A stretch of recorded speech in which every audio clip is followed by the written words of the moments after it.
कथम ब्रह्मन दीन मुखा कुतश्चिंता तुरो भवा। हे नारद जी, अपना मुंह लटकाए क्यों घूम रहे हो, क्या बात है? तब नारद जी ने कहा, महाराज हम इस पृथ्वी पर सत्संग करने के लिए आए थे, मिला सत्संग?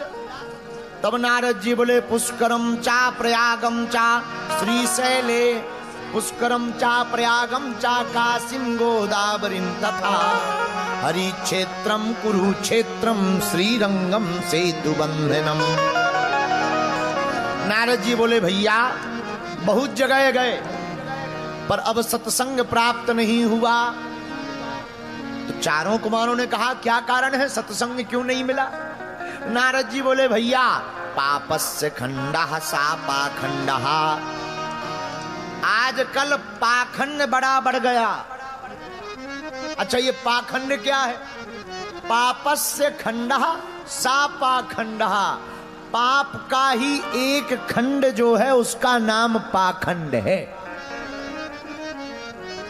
तो पाप, पर आवरण पुण्य का होता है, आवरण धर्म का होता, पर अंदर अधर्म होता, इसी को पाखंड कहते हैं। बोलो सीताराम। जैसे कालनेमी, जैसे कोई सियार शेर की खाल पहन ले तो क्या शेर माना जाएगा? बोलो बोलो, जोर से बोलो। जैसे हमारे गांव में एक आदमी था, वो अपने आप को प्रधानमंत्री कहता था। उससे पूछो, कौन हो तुम? बोले, हम प्रधानमंत्री जी हैं। तो क्या प्रधानमंत्री हो गए? बोलिए। बस इसी का नाम पाखंड है। तो नारद जी से पूछा कि आपको सत्संग क्यों नहीं मिला? बोले, हमको पाखंडी बहुत मिले। कौन? अरे संतों के पास चले जाते। नारद जी बोले, महाराज संतों का तो और बुरा हाल है। क्या हाल है? बोले, नाम? बोले, नारद जी बोले, हम एक स्थान पर गए, महात्मा का स्थान था।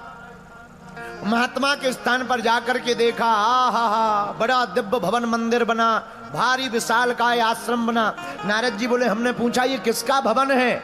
उत्तर मिला, सोई हम लौट आए। बोले, उत्तर क्या मिला? नारद जी बोले, महाराज पता लगा ये त्यागी जी का आश्रम है, नाम त्यागी जी, आश्रम 12 खंड का। बोलो सीताराम। नारद जी बोले, हमारा मन नहीं लगा, हम दूसरी जगह चले गए। दूसरी जगह गए, 12-15 अच्छे प्यारे प्यारे भगवा रंग के कपड़े टंगे हुए थे सूखने के लिए, बड़े प्यारे कपड़े। नारद जी बोले, हमें लगा ये कोई बहुत बड़े महात्माओं का आश्रम है, यहाँ ज्यादा महात्मा रहते हैं। तो नारद जी बोले, हमने पूछा, क्यों भाई ये किसका आश्रम है?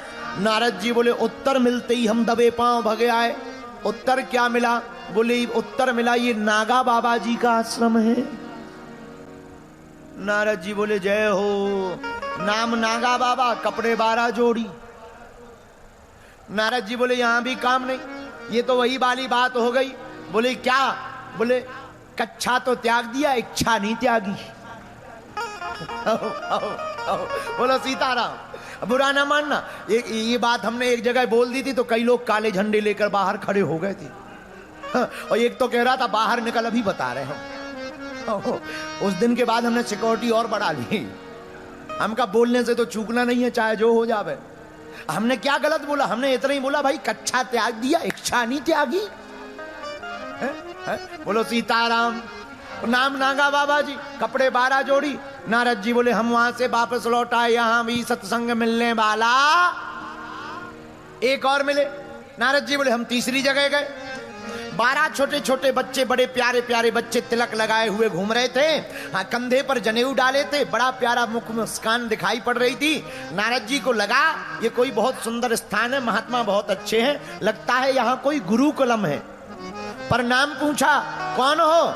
उन बच्चों ने कहा कि हम तो ब्रह्मचारी जी के बेटे हैं। नारद जी बोले, जय हो। नाम ब्रह्मचारी जी और पूरी क्रिकेट टीम तैयार की। नारद जी बोले, यहां भी सत्संग मिलने वाला। भाई कोई महात्मा अपने ऊपर मत ले जाए, टीवी के माध्यम से हम हाथ जोड़ रहे हैं। कई लोगों के नाम तो ऐसे ही होते हैं, पर अब ठीक ही है, अब हमें कुछ बोलना नहीं है, ज्यादा बोलेंगे तो कई लोगों को आग लग जाएगी। हाँ, फिर तुरंत तो हमारे मुर्दाबाद के नारे लगने लगे। जितने ज्यादा पुतला हमारे फूंके गए, भारत में किसी के नहीं फूंके गए। अब वो इस बात पे फूंके गए क्योंकि हम बोल देते हैं सत्य, और सत्य बोलने में उनकी दुकान हो जाती है बंद, और बंद होती है तो वो हमको ही बंद करना चाहते हैं। लेकिन एक बात बोले, सच्चाई छिप नहीं सकती, बनावट के उसूलों से खुशबू आ नहीं सकती कागज के उन फूलों से। अब बोलने बात है तो बोल देना चाहिए, कहते कहते चले जाते हैं। हम अभी हवाई जहाज से एक जगह जा रहे थे, चीलगाड़ी से इंदौर का इंदौरी चंगीलाल मूसाखेड़ी का हमारी बगल वाली सीट में बैठा था। उसने कहा, और गुरुजी कैसे हो? हम कहा ठीक ही है, जी रहे, बाहर है, भाग रहे। बोले कहाँ जा रहे? हम कहा नेपाल जा रहे। किस लिए? हम कहा कथा है, कथा करने जा रहे। अब करेंगे कुछ, माया जाल फैलाएंगे, माया जाल फैला करके अन्नपूर्णा कैंसर हॉस्पिटल बनाना है, सो दक्षिणा लाएंगे। बोला आप इतना सीधा और स्पष्ट क्यों बोल देते? हम कहा अब जो है सो बोलना ही पड़ेगा। अब हमसे ये बात नहीं बनती है कि माया छोड़ने के प्रवचन भी माया लेकर किए जाएं। तो बगल में वो बैठा था, तो उसने बातों ही बातों में कहा, गुरुजी हमारे एक गुरुजी है राजस्थान के, वो पासवर्ड और मोबाइल नंबर बता देते, तुम्हारे पास ऐसी शक्ति है? हम सिर खुजाने लगी। बोले नहीं सिर मत खुजाओ, बताओ तुम तो पर्चा बनाते हो, दरबार लगाते हो, चमत्कार दिखाते हो, ऐसी शक्ति है कि पासवर्ड या मोबाइल नंबर? हम कहा भाई हमारे पास ऐसी कोई शक्ति नहीं है कि हम पासवर्ड या मोबाइल नंबर बता, पर जो तुम्हारे गुरुजी हैं हम उनसे मिलना चाहेंगे, राजस्थान वालों से। बोले क्यों? हमका 4 अंकों का नंबर हमें भी चाहिए। बोले कौन सा? हमका अमेरिका में लॉटरी लीगल है, 4 अंक लॉटरी के चाहिए, भारत के ऊपर बहुत कर्जा है, उनकी शक्ति इसी के काम आ जावे, कम से कम लॉटरी का नंबर बता देवे। 400-500 करोड़ मिलेंगे, 150 करोड़ हम तुम्हारे गुरुजी को दे देंगे, बाकी भारत के फंड में डाल करके भारत का कर्जा चुकवाएंगे। उनकी शक्ति देश हित के काम भी आएगी। उन्हें भारी बुरा लगा, वो चंगीलाल को बहुत बुरा लगा, पूरी रास्ता भर हमसे फिर बोला नहीं। तो हम आपको कहना ये चाह रहे, बुरा ना मानना, हम कहना ये चाह रहे, सब एक से नहीं होते, पर कुछ अच्छे भी होते, कुछ बुरे भी होते, पर हमें किसकी शरण लेनी चाहिए ये बहुत महत्वपूर्ण है। हम जिसके चरणों में अपना माथा रख रहे, तो याद रखना, या तो तुम माथा रखना नहीं, रखना तो फिर उठाना नहीं।